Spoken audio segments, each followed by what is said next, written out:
fourth annual Science Writers Boot Camp. We've could have grown every year from humble beginnings of 8 attendees to a steady state level of about 25 to 30 writers of various kinds. I'm Steve Desiderio. I'm director of the Basic Sciences Institute at Hopkins, and I want to welcome you here. I know the weather was bad and there's still some people coming in. Traffic is terrible, and there's only one exit on the DuPont Circle metro station open this year, so the walk is a bit longer than it usually is. Today we're going to devote ourselves to paint in as many manifestations as possible. I want to say a few words about our institute because it'll give you some background as to how we've come about doing these events. About 8 or 9 years ago, we embarked on an experiment at Hopkins, and the experiment was to allow faculty members to self-assemble around major problems of medical importance and scientific importance, and then to fund those centers so that they could hire the people they needed to get some of the work done.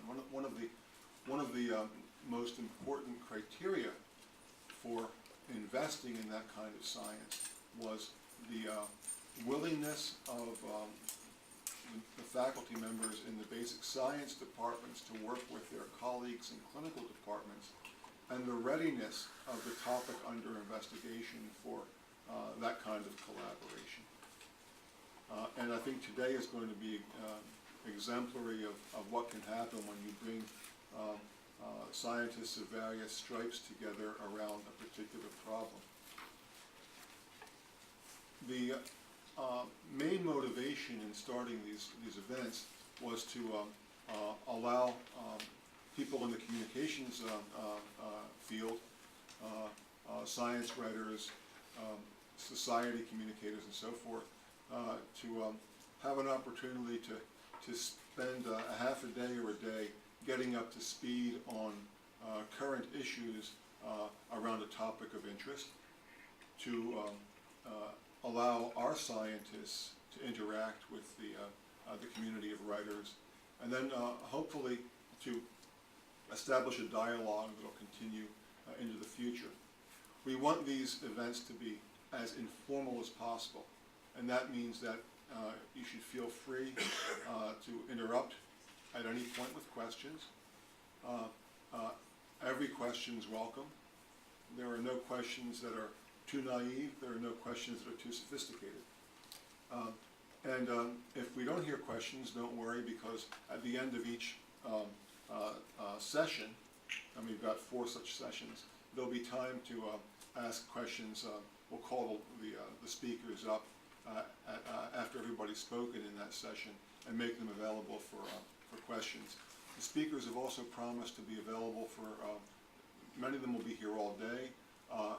All of them have promised to be here for at least one of the breaks, and there'll be opportunities to speak to the presenters individually then. I want to say a couple of things about what's in your packet. There's an orange sheet which has the agenda for the day. There are some bios you might find helpful, but most importantly, there's this green thing. It's the evaluation. Next year's Writers Boot Camp will be informed in large part by your comments this year.